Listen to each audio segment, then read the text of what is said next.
एक दिन गधे को चारा डालने के मामले पर घर में फसाद बरपा हो गया। मुल्ला ने अपनी बीवी से कहा कि तुम गधे को चारा डालने के मामले में हमेशा सुस्ती से काम लेती हो। अगर मैं ध्यान न रखूं तो बेचारा जानवर चंद दिनों में भूखों मर जाए। मैं दिन भर का थका मांदा घर आता हूं और घर आकर भी यही काम करना पड़ता है। तुमसे इतना भी नहीं होता कि गधे के चारा वगैरह का ही इंतज़ाम कर लो। मुल्ला की बीवी को ये तकरीर निहायत ही नागवार गुजरी। आखिरकार इसी झगड़े की वजह से दोनों में तू मैं शुरू हो गई और झगड़ा तूल खींच गया। आखिर फैसला ये हुआ कि अब जो पहले बात करेगा आइंदा वही गधे के चारे का इंतज़ाम किया करेगा। कई घंटे दोनों तरफ खामोशी तारी रही। बिल आखिर मुल्ला की बीवी का पैमाना सब्र लबरेज हो गया और उठकर एक हमसाई के घर चली गई और उसे सारा किस्सा कह सुनाया। थोड़ी देर के बाद ख्वाहिश जाहिर की कि एक प्याला शरबत मुल्ला की खिदमत में भिजवा दिया जाए ताकि शरबत की मदद से उसका गुस्सा ख़त्म हो जाए, क्योंकि वो अच्छी तरह जानती थी कि मुल्ला भूख से दम तोड़ देगा मगर ज़ुबान से कुछ ना कहेगा। हमसाई ने शरबत का एक प्याला तैयार किया और अपने लड़के के हाथ मुल्ला के पास भेजा। बदकिस्मती से जिस वक्त मुल्ला की बीवी अपनी हमसाई के घर आई तो कोई चोर दरवाज़ा खुला देखकर उनके घर घुस आया और घर में जो कीमती चीज़ें उसके हाथ लगीं एक जगह इकट्ठी करके रख लीं।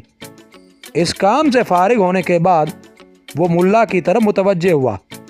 जब उसने देखा कि मुल्ला बेहिस्सो हरकत बैठा है तो उसने ख्याल किया कि शायद फालिज में मुब्तला हो गया है। वो चंद मिनट वहाँ खड़ा रहा मगर मुल्ला ने कोई हरकत ना की। उसने अपनी तसल्ली की गरज से मुल्ला के सामने जाकर उसकी पगड़ी उतारकर ज़मीन पर फेंक दी। इस हादसा के बाद भी मुल्ला ने कोई हरकत ना की। चोर ने पूरा इत्मीनान करने के बाद सारी चीज़ें एक गठड़ी में बांध लीं और उठाकर चलता बना। चोर के चले जाने के बाद हमसाई का लड़का शरबत का प्याला लेकर मुल्ला की खिदमत में हाजिर हुआ। वो मुल्ला को एक कोने में बेहिस्सो हरकत बुत की तरह बैठा देखकर सख्त हैरान हुआ। उसने प्याला मुल्ला के सामने रख दिया।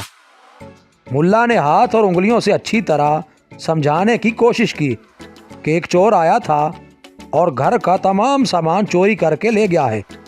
यहाँ तक कि इशारों की ज़ुबान से अपनी पगड़ी के ज़मीन पर गिर जाने के मुतालिक भी सारी कहानी समझाने की कोशिश की, लेकिन वो बच्चा इन इशारों को ज़रा ना समझ सका, बल्कि उसने ख्याल किया कि मुल्ला का अपने सर की तरफ इशारा करने का मतलब ये है कि प्याले को इसके सर पर उलट दिया जाए। चुनांचे हमसाई के लड़के ने जल्दी से प्याला उठाया और मुल्ला जी के सर पर डाल दिया। मुल्ला के तमाम कपड़े भीग गए और अजीब हुलिया बन गया। हमसाई के लड़के ने सारा किस्सा मुल्ला की बीवी को जाकर सुनाया। मुल्ला की बीवी सुनते ही सारी बात समझ गई और जल्दी से घर की तरफ रवाना हो गई। जब उसने देखा कि चोर सारा घर खाली कर गया है और मुल्ला उसी तरह अपनी फतह के नशे में बेहिस्सो हरकत एक कोने में बैठे हैं तो वो ज़ारो कितार रोने लगी और मुल्ला को मुखातिब करके कहने लगी, अब तो कुछ हया करो, घर तो तबाह कर चुके हैं, अब क्या अपनी ज़िंदगी ख़त्म करने की ठानी है? अभी तक इसी हालत में बैठे हो। ये सुनकर मुल्ला ने मुस्कुरा कर जवाब दिया, पहले जाकर गधे के चारे का इंतज़ाम करो, इसके बाद चोरी शुदा शिया पर इजहार अफसोस करेंगे। खुदा का शुक्र है कि आइंदा के लिए चारे का इंतज़ाम तो तुम्हारे सिपुर्द हुआ, मेरी तो जान छूटी। मज़ीद अच्छी वीडियोज़ के लिए चैनल को सब्सक्राइब करें और बेल के आइकन को लाजमी प्रेस करें।